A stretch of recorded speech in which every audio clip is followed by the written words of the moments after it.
pues bienvenidos a otra edición de ¿Y qué hacemos con Dani? Y hoy tengo el gran honor de estar aquí con Álvaro Guerrero.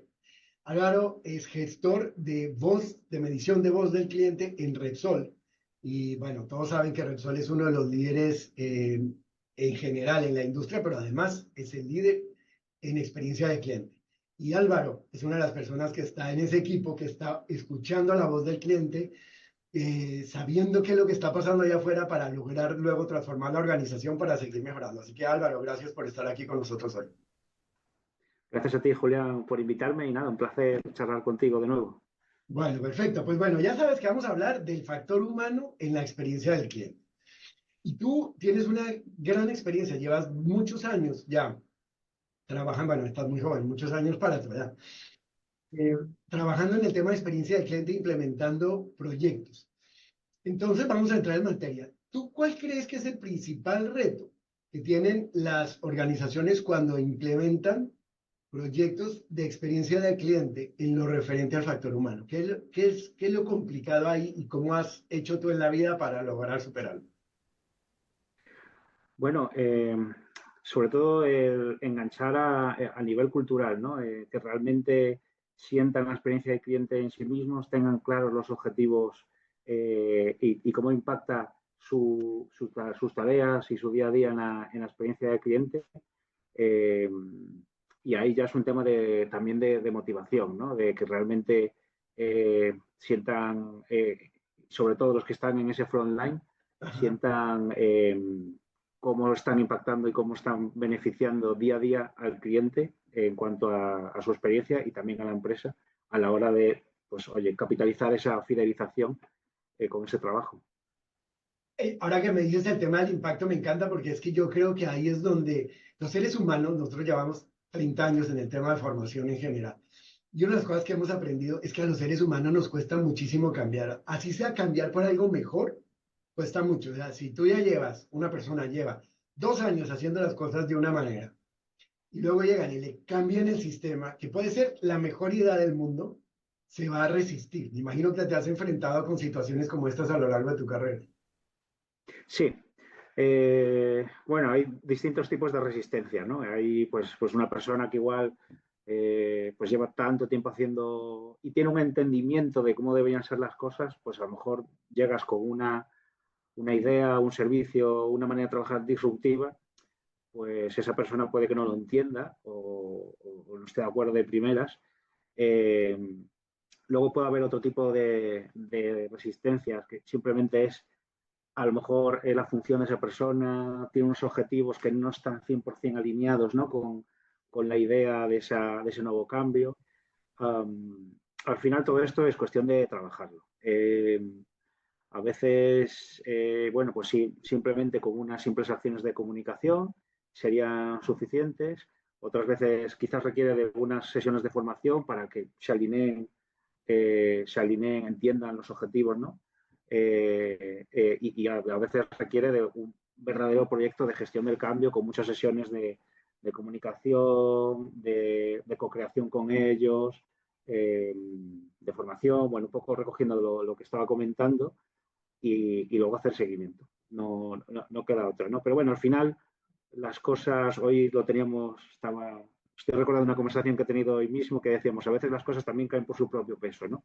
Ok. Con estas acciones lo que se hace es intentar agilizar y llegar a ese punto que necesitamos, pero cuando uno ya ve, ¿no? Intuye que no va a ser rápido y ágil por estos temas de factor humano, pues no pasa nada. Hay maneras y hay metodologías para llegar a ese punto lo antes posible.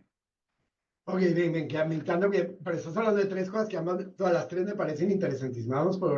Vamos una por una. Y de hecho voy a empezar con esta última. Se caen las cosas por su propio peso. O sea, lo que te estoy entendiendo es, tienes un proyecto nuevo, sabes que eso va a funcionar, que va a ser buenísimo para el cliente, pero que va a ser complicado porque va a haber resistencia del ser humano y todo esto. Cuando dices que se cae por su propio peso, cuéntame un poco cuál es la estrategia que tienes en mente. ¿Cómo haces para que al final esa resistencia ceda sin irnos a lo que hablamos antes de las formaciones, de la comunicación ni nada, sino como por su propio peso? Dame un ejemplo que me parece súper interesante. Sí, bueno, al final a veces la mejor manera de aprender es practicando uno mismo, ¿no? Y ahí en esa conversación a lo que nos referíamos era, oye, en cuanto las personas empiecen a probar este nuevo proceso, esta nueva metodología, pues en cuestión de pocos días, pocas semanas van a ver el valor, van a ver esa disrupción positiva, tanto para el cliente externo como para el cliente interno. Y, y bueno, esa era la conclusión, ¿no? En Vale, cualquier caso, sí, sí, sí, dale, sigue. en cualquier caso, que esto puede sonar un poco como, bueno, poco proactivo, ¿no? O decir, bueno, ya veremos, ya llegará. Eh, Vuelvo a mencionar el tema de las metodologías, ¿no? Al final hay distintos tipos de empleados, yo creo que esto es muy relevante, pues hay empleados con distintos tipos de motivaciones y yo siempre he estado a favor de, oye, vamos a hacer acciones que un poco barran a todo ese tipo de empleados, ¿no? Pues hay empleados que, pues más, digamos, con una capacidad de innovación mayor o mayor proactividad, enseguida se te va a enganchar, los que se motivan más. Hay empleados que quizás necesitan pues un poco más de tiempo para asimilarlo y hay otros empleados que digamos que cumplen con sus funciones y no tienen ese enganche, ¿no? de tan motivador, ¿no? Entonces, para todos ellos hay una manera de hacer ese approach y de alinearlos con la idea y bueno, y como decía, ¿no? Al final es cuestión de un poquito de tiempo, que vean que tiene sentido y que se enganchen, que vean ese valor, ese sentido. Ya, ya, vale, me encanta la idea porque a veces uno tiende a complicarse. De hecho, a nosotros mismos nos gusta que porque nos contratan para ayudar a todos estos temas de cambio que tú estás diciendo y que lo acepten y tal. Pero a veces es tan fácil como lo que estás diciendo y es que este es el nuevo procedimiento y ya está, y se hace y te olvidas, no te pones a gastarle tiempo demasiado más allá de un entrenamiento básico porque sabes que es tan bueno que al final, pues nada, se termina adoptando y bueno, a algunos les costará más, a otros les costará menos, pero vamos para adelante con eso. Así que me encanta lo de se cae por su propio peso, creo que tiene una gran aplicación, no enredarse tanto. La segunda que hablabas era de cuando necesitas un trabajo más profundo en resistencia y en manejo de cambio, porque claro, la gente está pegada a sus procesos anteriores y simplemente su cerebro no puede ver las ventajas que tiene el nuevo procedimiento o el nuevo sistema. Y entonces ahí ya no, ya tenemos que entrar a hacer una formación o lo que sea. Me imagino que es el otro que estabas diciendo. Y el tercero, que es el que ya se hablamos, pero el tercero que contaste es cuando los objetivos de la persona no están alineados con el cliente, que yo creo que eso pasa en muchísimas empresas, Álvaro. Y es que simplemente estamos tan acostumbrados a que nos midan por nuestros propios indicadores del área y muchas veces esos indicadores van en contra del interés del cliente. O sea, yo necesito mantener controlados ciertos indicadores que para controlarlos tengo que no estar mirando ni pensando en el cliente. Ahí yo me imagino que tú te has encontrado en la vida con momentos difíciles porque tú lo ves claro, tienes la voz del cliente enfrente, has mirado los estudios, sabes lo que está pasando, pero llegas a una organización y una tan grande, por ejemplo, como la que estás ahora o en alguna que hayas estado antes. ¿Cómo haces? Porque es que allá estamos hablando de mover un elefante, si estamos hablando de indicadores y de que toda la organización está mirando para otro lado, ¿cómo has hecho? ¿Tú qué dirías que qué nos puedes compartir de alguna estrategia que te haya funcionado para mover un elefante tan grande en el momento en que sabes que hay que hacer un cambio? Bueno, al final, la empresa siempre tiene una estrategia que te marca unas directrices hacia dónde ir y de ahí también va bajando una cultura, que la cultura también está definida con unos valores y también te marca unas directrices hacia dónde ir. Y aunque a veces te puedas encontrar con un compañero de un departamento eh, que, que, que tenga objetivos diferentes, que no quiere decir que sean totalmente contrarios, ¿no? Pero dice, oye, es que mi objetivo está en entregar esto en tal fecha o a tal precio, ¿no? A tal Ujú. margen. Y a lo mejor, pues esto no se alinea. Siempre se encuentran argumentos, si hay una cultura bien definida y una estrategia bien definida, siempre se encuentran argumentos que ayudan de una manera quizás un poco más intangible a alinear, ¿no? A decir, oye, hay una manera de que tu vector, ¿no? Hacia dónde vas y hacia dónde va el mío, hay un camino común, hay un vector entre ellos, Ok. que es el de esta directriz, esta misión, este valor, estas prioridades que tiene la empresa que están definidas. Oye, o sea, lo que te estoy escuchando es que en un cargo como el tuyo, si queremos resultados, tienes que aprender a negociar muy bien y aprender a comunicar muy bien los beneficios para que la gente venga dispuesta a caminar ese vector que estás trabajando. Sí, al final, poco a poco, pues vas, sí, efectivamente es una capacidad, esta capacidad de comunicar, de hacer entender la importancia del valor de las cosas, tanto en el corto tiempo como en el medio y en el largo plazo, es importante, sí, es importante saber conectar puntos y ver y que la gente visualice, los compañeros visualicen dónde está el valor y dónde y sobre todo, donde no hay KPIs objetivos, ¿no? Con datos, números, saber ver con argumentos la parte intangible que también existe, esos beneficios A veces, intangibles y esos argumentos claro, claro. son los que mueven a las personas. Sobre todo en este mundo de experiencia de cliente, el objetivo último es conectar emocionalmente con el cliente. Esa fidelización última de que en algún momento, en alguna iteración con ellos, ha conectado con tu empresa, con tu marca para siempre.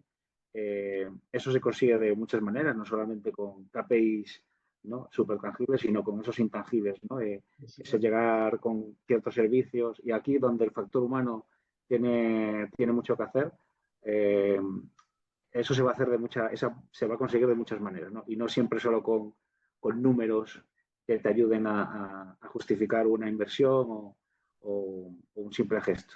De acuerdo. Ahora que tocas, diste la palabra factor humano, se me viene a la cabeza. Eh, ¿Tú cuál dirías que tienes algún recuerdo de alguna vez donde el factor humano te haya sorprendido positivamente? O sea, donde hayas dicho, joder, aquí estamos haciendo todo esto y de repente a este que está ahí se le ocurrió algo o algo así. O sea, ¿cómo hayas tenido alguna anécdota o alguna experiencia donde alguien haya ido más allá que lo que uno piensa desde la innovación o de los procesos sentado en un escritorio? Bueno, la experiencia que he tenido como cliente más reciente y que me dejó totalmente maravillado, yo creo que tenemos en estos momentos de tanta innovación, digitalización, inteligencia artificial, al final creo que tenemos mucho que aprender del retail y del comercio pequeño, local, Ujú. porque ahí es donde hay verdaderos expertos, verdaderos gurús, gente que lleva toda la vida trabajando Claro. Y entonces tuve una experiencia, fui a una tienda de bonsáis, una floristería especializada en bonsáis. Yo tenía un presupuesto y ese bonsai efectivamente no era para mí, era para regalar. Y, y fue increíble cómo esta persona, por ponerte en contexto, una persona ya pues estaba pues, para jubilar, una persona ya como de cierta edad. Entonces me transmitió tres cosas. Me transmitió que le encantaba su trabajo, se puso a hablar conmigo y me explicó todo lo que necesitaba saber para entender en 10 minutos del mundo del bonsai. Eh, Me transmitió que quería darme un muy buen servicio. En ningún momento tuve la sensación de que me quería vender, ni Ok. siquiera venderme el mejor, el más caro, ¿no? Ni el más barato. Quería que yo me fuera de allí convencido, contento con mi decisión. Y Ujú. yo ya en ese momento iba sintiendo, claro, yo ahí estaba mitad pensando como cliente, mitad pensando un poco, ¿no? Como analizando lo que estaba pasando. Claro, claro, Y sí, pude, no podemos quitar las gafas de experiencia de cliente nunca, de acuerdo. y pude notar en ese momento cómo mi presupuesto iba, empezó a olvidarme de mi presupuesto. Yo iba, pues imagínate, pues más o menos 50 euros, lo que fuera. Claro, para un Y regalo. dije, es que Exacto voy a eso. salir de aquí tan convencido que si tengo que gastar X euros más, pues lo voy a hacer. Claro, claro. Pues al final compré, me ayudó a decidir, compré, me fui de allí súper convencido. Y no solo esto, tercera cosa, el servicio de postventa fue magnífico también, porque esa persona me dijo, a esa persona que le vas a regalar el bonsai, dale mi número de teléfono, yo me encargo personalmente de indicarle cómo tiene que cuidar este bonsai, porque al final el bonsai es una planta que necesita Sí. muchos cuidados y muy específicos. Y ocurrió, la persona que regaló el bonsai llamó y también quedó maravillada esa persona de lo preocupado y de lo atento y lo de proactivo que era esta persona. Entonces, es una cosa que estamos haciendo en mi trabajo últimamente, que es, oye, vamos a hablar con ese frontline, vamos a recuperar esos buenos gestos, el cómo cómo son esos approaches y cuáles son las buenas prácticas que funcionan para incorporarlas en todo nuestro ADN, ya sea en el canal físico, factor humano, o a lo mejor incluso, si tiene sentido, en los canales digitales. Claro, total. Me encanta la historia. Gracias, Álvaro, porque es que cuando yo escucho esto, me pasan dos cosas. Una, que ahí me doy cuenta que la tecnología, ni la inteligencia artificial, ni nada va a poder reemplazar a ese señor que te vendió el bonsai. Porque esas ganas de realmente de disfrutar el trabajo, ganas de que salgas contento, de que su bonsai quede en buenas manos, eso no lo va a poder hacer nunca ni la tecnología ni un buen procedimiento. Entonces ahí es donde es muy importante que sigamos teniendo en cuenta al ser humano. Y además me emociona un montón porque lo que hacemos en Star Service es justo lo que estás diciendo, es inyectar ese ADN humano a esa atención de cada persona. Entonces, me hace recordar, me hace darnos cuenta que lo que hacemos vale la pena. Así que buenísima historia, gracias. Bueno, para cerrar, este podcast se llama ¿Y qué hacemos con Dan? Entonces yo te pregunto a ti, ¿cuál es el mensaje tuyo final para ese Dani, Daniel, Daniela, que está trabajando en Repsol o está trabajando en cualquier empresa de cara al cliente, que es quien entrega la experiencia del cliente? ¿Tú qué mensaje le darías desde tu óptica y tu experiencia a Dani? Bueno, a Dani le diría que recuerde cuál es la cultura y esa experiencia de cliente que la empresa quiere transmitir. Pero eso es, al final es la parte de más de material enlatada, ¿no? Eso al final es formación, que tú recuerdas, ¿no? El trabajar en los cómo, los gestos, esa parte que haces más conscientemente, Ujú. pero siempre hay una parte más inconscientemente. Así que ahí, en la experiencia de cliente, la amabilidad, la proactividad, esa obsesión por poner al cliente en el centro y que se vaya convencido de que ha merecido la pena, ¿no? De ahí salen gestos de, mira, fíjate que en la inteligencia artificial se habla mucho de ahora de aprovechémosla para personalización y está muy bien, hay que ir hacia eso. Pero precisamente esta personalización, ¿de qué viene? Viene del factor humano, ¿no? Eso de ir a una tienda o ir a un servicio, que esa persona se acuerde de tu nombre, se acuerde de tus gustos, o bueno, a lo mejor te recibe por primera vez, pero rápidamente empatiza contigo, ¿no? Es, eh, esa capacidad que la digitalización intentamos llevar hacia ella y poco a poco se hace, pero esa capacidad, como mencionabas tú ahora, es innata del ser humano, ¿no? Por lo Claro, tanto, la parte consciente, súper trabajada con la cultura de la empresa y esa formación, misión, pero esa parte que sale de más inconsciente de los gestos, ahí esa parte más espontánea, pues que tire de esa obsesión por ser amable con el cliente, ser proactivo con él y garantizar que ese cliente se vaya con esa emoción positiva, con esa alegría de, bueno, pues de haber tenido esa iteración con ese empleado, con esa marca. totalmente. Y sabes cómo lo veo yo, Álvaro, eso que tú estás nombrando, lo que nosotros lo que llamamos ser genuino, o sea, que realmente sea un servicio que salga, lo que llamamos de ser inconsciente, estos gestos que viene de que lo quieres hacer de verdad. Y el mejor argumento, en mi opinión, es que el que más disfruta dando un buen servicio, no es el cliente, es la persona que lo da. Si hablamos de la personalización que estás dando con inteligencia artificial, que me encanta, es perfecto. Imagínate que yo estoy atendiendo a un cliente, en la inteligencia artificial me ayuda a identificar que este señor se llama Alberto, que tiene 56 años y que nos ha visitado 7 veces. Rápidamente, yo genuinamente me puedo conectar con ese señor Alberto, con información adicional, ya no tengo que recurrir a memoria, pero tiene que ser de genuino. Y si lo hago, el que se le va a pasar bien soy yo. Así que estoy de acuerdo. Yo creo que ese es el éxito y hay que trabajar. Muy bien, Álvaro, gracias, gracias, estupendo. Creo que ha sido súper interesante. Me encanta tener esa visión desde donde tú estás. Tú estás en una posición privilegiada, en una empresa gigante, escuchando miles y miles de voces todos los días y sacando lo mejor de eso. Así que gracias por compartirlo con nosotros y con toda la audiencia del podcast. Y bueno, nos veremos pronto otra vez, Álvaro. Muchas gracias. Nada, muchas gracias a vosotros, un placer y seguiremos charlando en el futuro. Venga, hasta luego.